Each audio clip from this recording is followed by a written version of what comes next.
नमस्कार दोस्तों, हमारे मंथन पॉडकास्ट में आपका स्वागत है। आज हमारे पॉडकास्ट में एक बहुत ही अनमोल मेहमान हैं, नूतन पंडित जी, जो पिछले 47 सालों से नेचुरल चाइल्ड बर्थ और एजुकेशन के पायनियर रह चुके हैं। आइए आज इनसे हम बात करते हैं, इनकी जर्नी के बारे में और इनके एक्सपीरियंस के बारे में। नमस्कार मैम। नमस्कार। हमारे चैनल में आपका स्वागत है। तो हमारे लिसनर्स को आप बताएंगे प्लीज कि आपका सफर कैसा रहा और आप ये शुरुआत कैसे करी आपने इसके आने की? ऐसे मैंने शुरुआत करी क्योंकि मैं एक बहुत डरपोक पेशेंट होती थी और मेरा जो डेंटल का काम था वो भी जनरल एनेस्थीसिया के अंडर हुआ क्योंकि मैं बहुत डरती थी। पर उस समय जो मशीन्स थी डेंटल की वो भी बड़ी बैकवर्ड थी। अब तो बहुत अच्छा हो गया डेंटल पहले से, पर क्योंकि मैं इतनी डरती थी तो फिर मैंने ब्रीदिंग क्लासेस ली लेबर के लिए, कैसे लेबर डील करना है वगैरह। तो उससे मुझे बहुत फायदा हुआ और हॉस्पिटल में सब कहने लगे ये पेशेंट तो बहुत अच्छी है, बहुत अच्छी। तो मैं हैरान हो गई। मैंने कहा मुझे ये लोग अच्छा कह रहे हैं पेशेंट, मतलब अगर मैं अच्छा पेशेंट हो सकती हूँ तो दुनिया में कोई भी अच्छा पेशेंट हो सकता है। तो फिर मैंने सोचा क्लासेस औरों को सिखाने, तो मैंने ऐसे सोचा नहीं, पर जो मेरी सहेलियां थी, मेरी बहनें थी, उनको मैंने सिखाया घर में, जो हम जानते थे जिनको, उनकी सबकी इजी डिलीवरी हो गई, सब सही हो गया। फिर मुझे लगा कि कई चीजें जैसे स्तनपान कैसे करते हैं, योग प्रेगनेंसी के लिए और प्रेगनेंसी के बाद के लिए, ये सब चीजें मैंने ऐड करके एक मॉड्यूल सब बना के सिखाना शुरू कर दिया फिर थोड़ी देर के बाद। चलिए, अच्छी बात है। मैम आपसे अगला क्वेश्चन है कि माँ और बच्चे दोनों को इन क्लासों से क्या एक्स्ट्रा बेनिफिट मिलता है? माँ को ये बेनिफिट होता है कि उसको दर्द कम महसूस होता है, उसको दर्द से राहत मिलती है लेबर में। और बच्चे के लिए भी बहुत एक और माँ को बेनिफिट होता है कि उसकी अगर वो सारी एक्सरसाइजेस करे जो हम बताते हैं तो उसकी फिगर जल्दी वापस आ जाती है डिलीवरी के बाद, क्योंकि हमारी बहुत स्पेशलाइज्ड एक्सरसाइजेस हैं। मतलब आपकी एक्सरसाइज ऐसी है कि कोई भी माँ कर सकती है? कोई भी माँ कर सकती है, कोई मतलब ज्यादा परेशानी वाली बात नहीं है। जी जी। और बच्चे के लिए तो बहुत फायदा है। बच्चे के लिए ये फायदा है कि एक तो जो अभी जो रिसर्च बता रही है कि हम ह्यूमन बीइंग्स हैं, सिर्फ अगर हम अपना पूरा शरीर को एनालाइज करें तो हमारे 10 ट्रिलियन ह्यूमन सेल्स हैं जी, और 100,000 ट्रिलियन बैक्टीरिया है हमारे अंदर। तो हम जो हमारा शरीर है उसमें ज्यादा तो बैक्टीरिया है, हमारे ह्यूमन सेल से ज्यादा तो बैक्टीरिया है। और हम क्या करते हैं, हमारा शरीर बैक्टीरिया को रहने के लिए जगह देता है। और बैक्टीरिया क्या करता है, जब बैक्टीरिया हेल्दी होता है वो हमें इम्यूनिटी देता है, हमको गुड हेल्थ देता है, डाइजेशन हमारा ठीक रहता है, हमारे इन्फेक्शन से लड़ने की शक्ति बढ़ जाती है, इम्यूनिटी स्ट्रांग रहती है। राइट। इसके अलावा हम जो सिखाते हैं कि जो एक गोल्डन आवर होता है, जैसे बच्चा पैदा होता है, जैसे एक सुनहरा घंटा कह लो जी, उस सुनहरे घंटे में माँ को बच्चे को अपने छाती पे रखना चाहिए और वहीं रहेगा बच्चा। तो बच्चा उस समय स्तनपान भी शुरू कर देता है कभी कभी। और अच्छी बात यह है कि ये गवर्नमेंट ऑफ इंडिया रिकमेंडेशन भी है और ये गवर्नमेंट हॉस्पिटल्स में फॉलो किया जाता है। प्राइवेट हॉस्पिटल्स में ज्यादातर वो क्या करते हैं, बच्चे को ले जाते हैं कि हमने धुलाना है, नहलाना है, वजन करना है। इसकी जरूरत नहीं है, बच्चे को माँ की छाती पे रखना चाहिए। जैसे बच्चा पैदा होता है उससे क्या होता है, गवर्नमेंट ऑफ इंडिया इसीलिए रेकमेंड करती है कि उससे बेबी का जो शुगर लेवल है वो सही रहता है, जो शुगर बच्चे का तापमान है शरीर का वो सही रहता है, और जो माँ है उसमें ब्लीडिंग कम होती है, जो हैमरेज कम होता है माँ में। कितनी देर तक लगा के रखना चाहिए बच्चों को? कुछ है इसका? 1 घंटा, 1 घंटा कम से कम। लेकिन मैम इतना टाइम कहाँ हॉस्पिटल में देते हैं? देना चाहिए, और ये गवर्नमेंट ऑफ इंडिया रिकमेंडेशन है। और इसको करने से एक और फायदा होता है कि जो बच्चा जब माँ के ऊपर होता है उसकी 5 इंद्रियां स्टिम्युलेट हो जाती हैं या जागृत हो जाती हैं, एक्टिवेट हो जाती हैं, जैसे देखना, क्योंकि जब बच्चा पैदा होता है वो अपने आंखों से करीब 12 इंच के दायरे के अंदर देख सकता है, उसके आगे नहीं देख सकता। तो अगर बच्चा माँ की छाती पे तो वो माँ का चेहरा देखता है, और सुगंध माँ के जो ब्रेस्ट की है वो वही होती है जो यूट्रस में होती है स्मेल। तो बच्चे को माँ की वो बच्चे की को जो सुगंध लगती है कि ओ ये तो वो घर वाली सुगंध है। और बच्चे को स्पर्श माँ का फील होता है। तो जो 5 इंद्रियां जो हम कहते हैं ना, क्योंकि माँ बच्चे से बात करती है तो माँ जो बच्चा सुनता है वो भी माँ की आवाज सुनता है। तो जब 5 इंद्रियां स्टिम्युलेट होती हैं तो हमारे ब्रेन में एक एरिया है जिसका नाम है रेटिकुलर फॉर्मेशन, वो सारा एक्टिवेट हो जाता है। रेटिकुलर फॉर्मेशन का काम क्या है कि जो भी इंद्रियां स्टिम्युलेट हो रही हैं उसका ब्रिज बना देती है उस ब्रेन सेंटर के लिए। एक पाथवे बन जाता है, नर्वस पाथवे। तो न्यूरोलॉजिकल डेवलपमेंट भी बच्चे की बहुत अच्छी होती है इस गोल्डन आवर से। कभी कभी क्या होता है कि कभी कभी माँ को होश नहीं रहता है, तो उसमें क्या कहना चाहेंगे आप? उसमें भी एक तरीका है, बच्चे को ऐसे पकड़ सकते हैं। पहले एक तो माँ को अगर होश बिल्कुल नहीं है तो फादर दे सकता है ये। अच्छा, फादर भी कर सकता है स्टिमुलेशन। हाँ, और बाकी एक तरीका है, जैसे बच्चे को पकड़ते हैं, अगर हम ये दो उसकी, अगर ये बच्चे के कंधे हैं, कंधे के नीचे का हिस्सा ये, तो बच्चे के अगर पीठ पे हम ये 2 उंगलियां रखें और ये जो सामने की उंगलियां हैं उससे हम बच्चे का जबड़ा पकड़ लें, और माँ फादर कर सकता है और माँ के चेस्ट पे लगाए उसको। अच्छा, टच करा दे। हाँ, नहीं वहाँ रहे थोड़ी देर। अच्छा, ताकि वो जैसा आपने बताया घंटे स्तनपान कर पाए जी, क्योंकि सेंस ऑफ टेस्ट भी हमने स्टिमुलेट करना है। तो सारे सेंसेस स्टिमुलेट होते हैं जब हम ये गोल्डन आवर ऑब्जर्व करते हैं। गोल्डन आवर, उससे हमारे बच्चे ज्यादा तेज होते हैं और ज्यादा चुस्त होते हैं, ज्यादा उनका ब्रेन डेवलप होता है। तो बहुत ही अच्छा है। इनफैक्ट एक बार मैं एक कॉन्फ्रेंस अटेंड कर रही थी तो किसी ने एक स्लोगन बोला इस बारे में। उन्होंने कहा, पहले बच्चा माँ के साथ ही सच्चा, फिर सुरक्षित रहे जच्चा बच्चा जी। और इससे हमें समझ आता है कि हमने क्या करना है। बस माँ और बच्चे को दूर नहीं करना। अगर बच्चे को कोई तकलीफ है, वो NICU में है, फिर भी माँ ने जाके बच्चे को यहाँ रखना चाहिए। जो अगर तारें भी लगी हैं बेबी को, ट्यूब्स भी लगी हैं, तो वहाँ कुर्सी रख के और बच्चे को ऐसे रख के और बैठना चाहिए वहाँ पे। अच्छा मैम, ये बताइए कि आजकल जो नेचुरल चाइल्ड बर्थ को लेकर सबसे बड़ा मिसकंसेप्शन क्या है? सबसे बड़ा मिसकंसेप्शन ये है कि लोग सोच रहे हैं कि जब हम बर्थ करेंगे तो हॉस्पिटल जाएंगे और ड्रिप लगेगा और एक कट लगेगा डिलीवरी के लिए, बेबी को निकालने के लिए। ये सब आर्टिफिशियल चीजें हैं। नेचुरल चाइल्ड बर्थ का मतलब बिल्कुल नेचुरल हो, अपने टाइम से लेबर शुरू हो। ये नहीं कि डॉक्टर कहे अरे आपकी तो डेट आ गई है, आप आ जाओ, हम आपको इंड्यूस कर रहे हैं। ये गलत है, ये नेचुरल नहीं है। तो नेचुरल के नाम से हम काफी चीजें कर रहे हैं जो नेचुरल बिल्कुल ही नहीं है। कह देते हैं लेकिन करते नहीं है। कह देते हैं पर वो नेचुरल के दायरे में नहीं पड़ता। नेचुरल का दायरा मतलब आप हॉस्पिटल में क्या होता है, आप 24 घंटे में डिलीवरी कर दो, पर नेचुरल डिलीवरी में टाइम लग सकता है। हमें पेशेंस चाहिए। हाँ, 2-3 दिन लग जाते हैं कभी कभी। बिल्कुल। तो वो हम हॉस्पिटल में अलाउ भी नहीं करते। तो और जब हम डिलीवर करते हैं इंडक्शन के साथ और दवाइयों के साथ और ड्रिप लगा के और कट देके, फिर हम उसको नेचुरल बोलते हैं। ये मिसकंसेप्शन है। तो क्या मैम आप डिलीवरी वगैरह भी कराते हैं?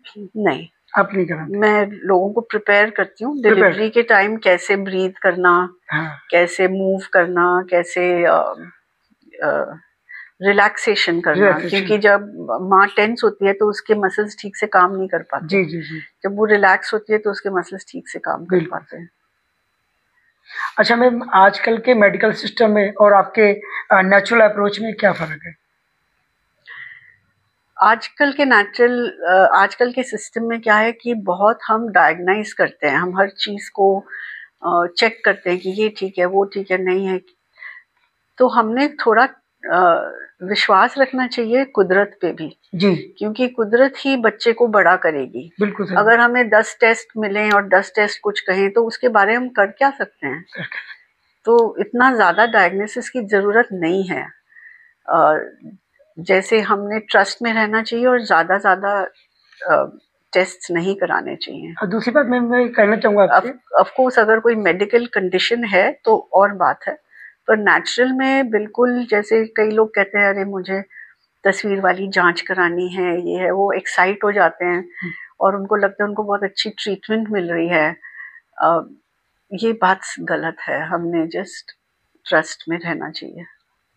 और मैं ये भी जानना चाहूँगा आपसे कि जैसे ही कहते हैं मेडिकल लाइन में कि 3 महीने शुरू होते ही आयरन, कैल्शियम सप्लीमेंट, पाउडर वगैरह, प्रोटीन सब शुरू करा देते हैं डॉक्टर, तो क्या ये सही है? ओवरडोज फिर 9वें महीने तक चलता रहता है जब तक बच्चे की डिलीवरी नहीं हो जाती, तो क्या ये सब ठीक है? ऐसे है कि ये अगर तो माँ डेफिशिएंट है, अगर कोई माँ है जो बहुत, उसको ठीक से खाना नहीं मिलता और पहले से ही वो लो, हेमोग्लोबिन भी लो है, सब कुछ लो है, तो उसको जरूर दे सकते हैं।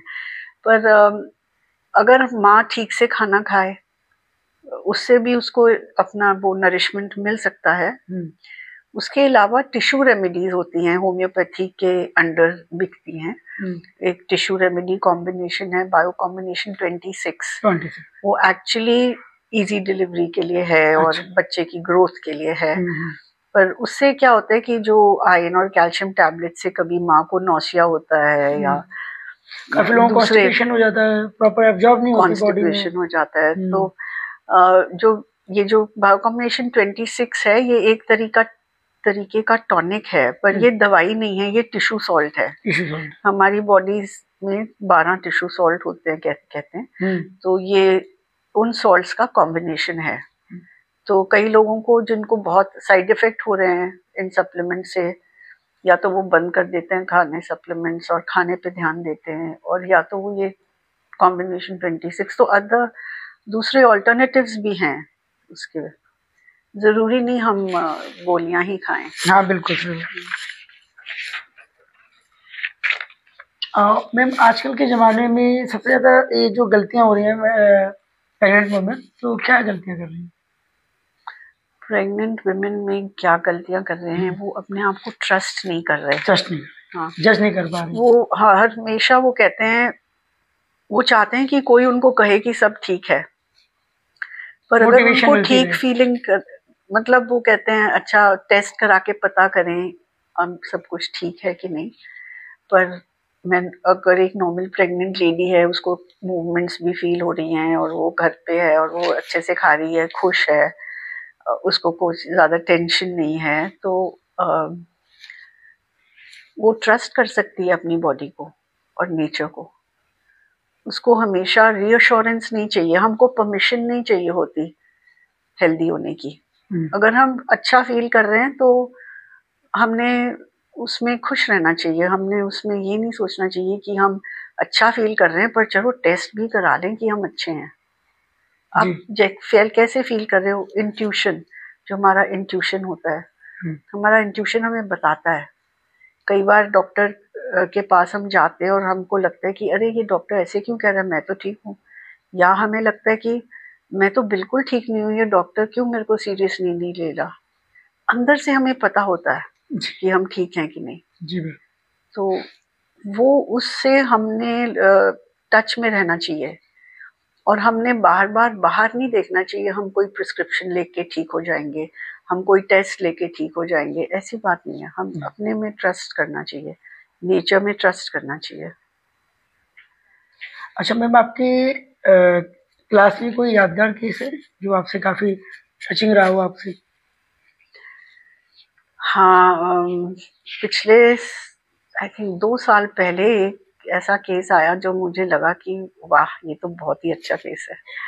तो एक लड़की आई थी क्लासेस के लिए, वो बहुत ही मतलब जैसे मॉडल टाइप जी।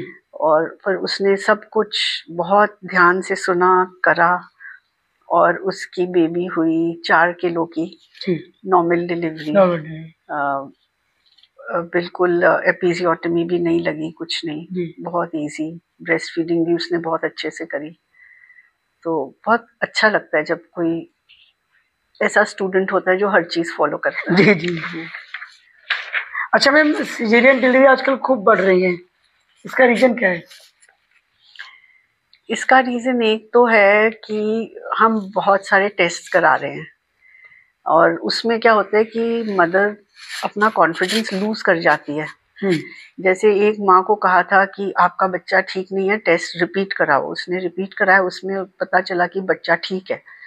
पर वो सारी प्रेगनेंसी में सोचती रही क्या पता पहला टेस्ट ही सही था और सेकंड गलत था। तो बच्चे ने तो आना है, हम कुछ कर नहीं सकते, पर अगर हम खुश रहें और टेंशन में ना रहें तो बेटर है। तो वही मेरी बात आ गई कि ज्यादा डायग्नोसिस उसी चीज पे। और दूसरी बात है कि जो एस्टिमेटेड डेट ऑफ डिलीवरी है, जो डॉक्टर आपको डेट देती है, वो एग्जैक्ट अपॉइंटमेंट की डेट नहीं होती। डॉक्टर जो डेट देती है उसके लगभग 2 हफ्ते पहले बेबी आ सकता है, उसको प्री मैच्योर नहीं कहेंगे। 2 हफ्ते बाद भी बेबी आ सकता है, उसको हम पोस्ट मैच्योर नहीं कहेंगे।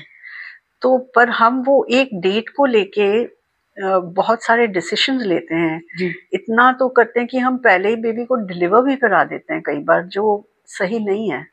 क्योंकि जब बेबी तैयार है अपने आप सांस लेने और जब बेबी है अपने आप अपने बॉडी को वार्म रखने, अपने आप सक करने ब्रेस्ट फीडिंग में, तब वो जब तैयार होता है तब वो हार्मोन्स रिलीज करता है लेबर, जिससे लेबर शुरू होता है। तो जब लेबर अपने आप से शुरू होता है तब हमने डिलीवरी करनी चाहिए, हमने इंड्यूस नहीं करना चाहिए। आजकल बहुत सारी रीजंस करके इंडक्शन हो रही है, जो एक वजह है मेरे को लगता है जिससे सिजेरियन सेक्शंस बढ़ गए हैं। अच्छा मैम, आपके हिसाब से आइडियल मंथ कितने होने चाहिए बच्चे की डिलीवरी में? हम शुरू से सुनते आए हैं कि 9 महीने, हर फिल्म में मैंने तुझे 9 महीने गर्भ पाला, पर एक्चुअली 9 महीने नहीं है, 10 महीने बनते हैं। 10 महीने में? हाँ। अगर 9 महीने के बाद कोई 1 हफ्ता, 10 दिन, 15 दिन बाद भी डिलीवरी कराता है तो ज्यादा अच्छा है मेरे हिसाब से। नहीं, अगर डिलीवरी अपने आप जल्दी हो जाए तो ठीक है, पर इंड्यूस करके हमने जल्दी नहीं करानी चाहिए।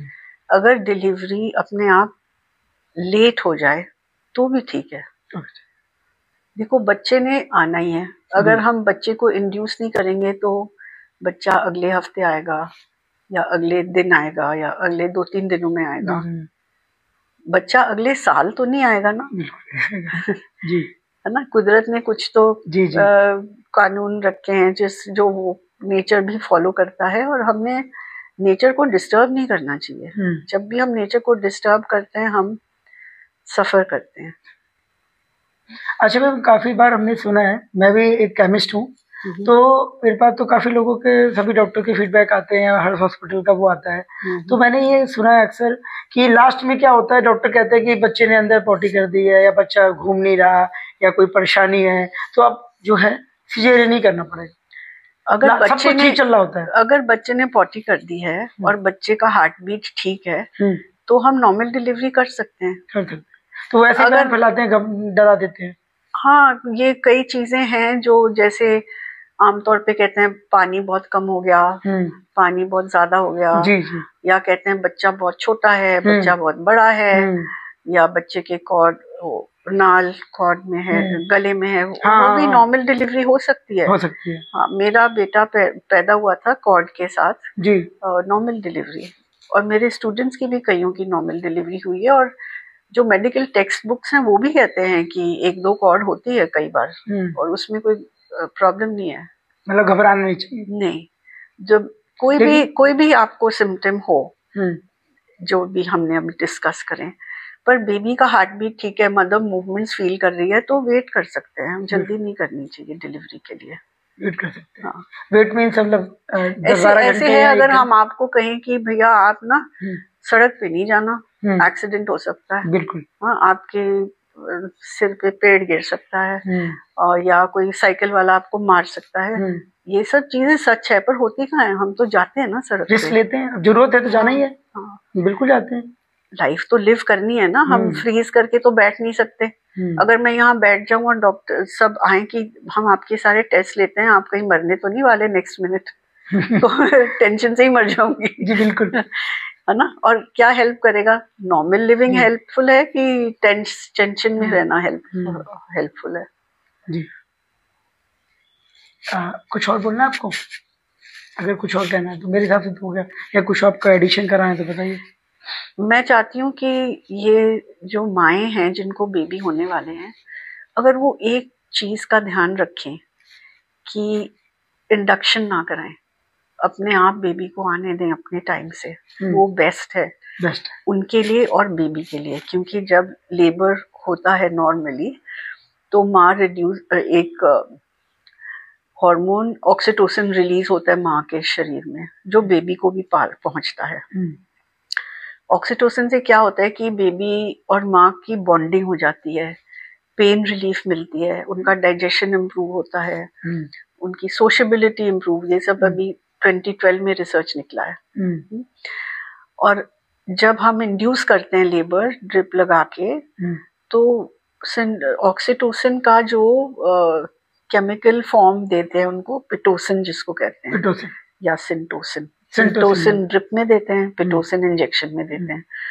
जब हम पिटोसिन या सिंटोसिन देते हैं तो क्या होता है कि बहुत जल्दी जल्दी यूट्रस कॉन्ट्रैक्ट करती है और बेबी को टेंशन होता है, क्योंकि इतनी ज्यादा नॉर्मल कंट्रैक्शंस नहीं हो रही, एक्स्ट्रा स्ट्रॉन्ग कंट्रैक्शंस हो रही हैं। उससे क्या होता है, बेबी को वो जो ऑक्सीटोसिन के बेनिफिट हैं, bonding, breast feeding, loving behaviour, वो सब नहीं होते। वो सिर्फ इसीलिए बहुत गंदा दर्द होता है वो जो आर्टिफिशियल होता है, और उससे जो ऑक्सीटोसिन के फायदे हैं वो बच्चे को नहीं मिलते, और बच्चे को जॉन्डिस होने के चांसेस बढ़ जाते हैं। क्योंकि जब बच्चा पैदा होता है उसके हेमोग्लोबिन लेवल हाई होता है, पर पिटोसिन के साथ जब एक्स्ट्रा स्ट्रॉन्ग कंट्रैक्शंस होती हैं तो एक्स्ट्रा ब्लड जाता है बेबी को, तो एक्स्ट्रा हाई होता है बेबी का ब्लड हेमोग्लोबिन। तो उसको नॉर्मल करने के लिए एक्स्ट्रा ब्लड सेल्स को ब्रेक डाउन करना पड़ता है। वो एक्स्ट्रा ब्लड सेल्स का बाय प्रोडक्ट लिवर को निकालना होता है बेबी की बॉडी में से, शरीर में से, पर वो इतने सारे को कर नहीं पाता, इसलिए बेबी को जॉन्डिस हो जाता है। तो वो ही बेबी की बॉडी में रीअब्सॉर्ब होता है, उसको येलो कर देता है। और फिर बच्चा तो पिटोसिन के चांसेस, पिटोसिन के साथ जॉन्डिस के चांसेस भी बढ़ जाते हैं, और जो फायदे होते हैं बॉन्डिंग वगैरह के, ब्रेस्ट फीडिंग वगैरह के, वो नहीं होते। और मैंने देखा जाता है बच्चों को पैदा होते बच्चे को नर्सरी में डाल देते हैं, वो गलत है। आई मीन NICU की बात अलग है, अगर बेबी प्रीमेच्योर है और उसको कोई सपोर्ट चाहिए वो अलग है, पर बच्चे को माँ के साथ रहना चाहिए डिलीवरी के बाद, एटलीस्ट 1 आवर, और उसके बाद दूसरी नाइट होती है बच्चे की, जो अगर बच्चा अभी पैदा हुआ है तो कल रात को बच्चा रोएगा, क्योंकि बच्चा सोचता है अभी मैं वापस घर जाऊंगा, अभी तो ये घर ही नहीं जा रही, ये कहाँ आ गया मैं, लाइटें हैं, मुझे खुद मुंह चला के दूध पीना पड़ रहा है, ठंड है, तो बच्चा हैरान परेशानी से रोता है। और डॉक्टर्स क्या कहते हैं, नर्सेज और डॉक्टर्स कहते हैं, अरे आपका बच्चा भूखा है, आप बॉटल दे दो। तो एक्चुअली माँ के स्तन में कोलेस्ट्रम होता है पहले 2-3 दिनों के लिए, वो बच्चे के लिए बहुत फायदेमंद होता है, वो बच्चे का इम्यूनिटी बढ़ाता है, बच्चे का डाइजेशन बढ़ाता है, सब कुछ बढ़ाता है। पर और वो बच्चे को मिलना चाहिए बिना फॉर्मूला के, क्योंकि फॉर्मूला में फॉरेन प्रोटीन्स होते हैं, बड़े प्रोटीन्स होते हैं, वो अब्जॉर्ब हो जाते हैं शुरू में, और फिर बेबी को एलर्जीज वगैरह हो जाती हैं बाद में। पर अगर बच्चे को सिर्फ कोलेस्ट्रम मिले, और वो करीब पहले 3 दिन सिर्फ कोलेस्ट्रम ही पीता है बच्चा, और पहले 2 दिन बच्चे का जो पेट है उसका कैपेसिटी सिर्फ आधा टेबल स्पून होता है, आधा चम्मच, उतना तो कोलेस्ट्रॉल मिल जाता है बच्चे को। और लेकिन मैम आजकल कोलेस्ट्रॉल में फैट और प्रोटीन बहुत हाई होता है, तो बच्चे को थोड़े से भी पीने से बहुत फुल फीलिंग आती है, ऐसे जैसे संतुष्टि आती है कि मैंने कुछ हैवी खा लिया। तो दूसरा मैम मैं ये कहना चाहूँगा आपसे कि ये आजकल काफी मदर्स को तो जैसे आपने कहा कि बच्चे को दूध पिलाना चाहिए, बच्चा पैदा होते ही काफी मदर्स को दूध होते ही नहीं है, तो इसका क्या रीजन है? किसी को नहीं होता, किसी मदर को नहीं होता, कईयों को तो अच्छा। नहीं किसी को नहीं होता, सिर्फ सबको कोलेस्ट्रॉल ही होता है। अच्छा हाँ, कोलेस्ट्रॉल होता है पहले 3-4 दिन के बाद दूध आता है, और वो कोलेस्ट्रॉल ही बच्चे के लिए सही है। वो कुदरत की तरफ से बच्चे के लिए बनाया गया है, और उसमें जैसे मैंने बताया फैट होता है, प्रोटीन होता है। उससे क्या होता है, बेबी का फर्स्ट स्टूल भी पास हो जाता है, लैक्सेटिव टाइप होता है फैट करके, तो सब कुछ रिदम में पड़ जाता है ठीक से। अगर हम सिर्फ कोलेस्ट्रॉल दें और फॉर्मूला नहीं दें, इसको कहते हैं एक्सक्लूसिव ब्रेस्ट फीडिंग। चलिए ठीक है मैम, धन्यवाद आपका, आपने अपना कीमती वक्त हमें दिया, धन्यवाद आपका। तो देखा दोस्तों, जैसा कि आप सबने नेचुरल चाइल्ड के बारे में नूतन मैम जी से जाना। चलिए मिलते हैं नेक्स्ट एपिसोड में एक नए विचार के साथ, तब तक के लिए धन्यवाद।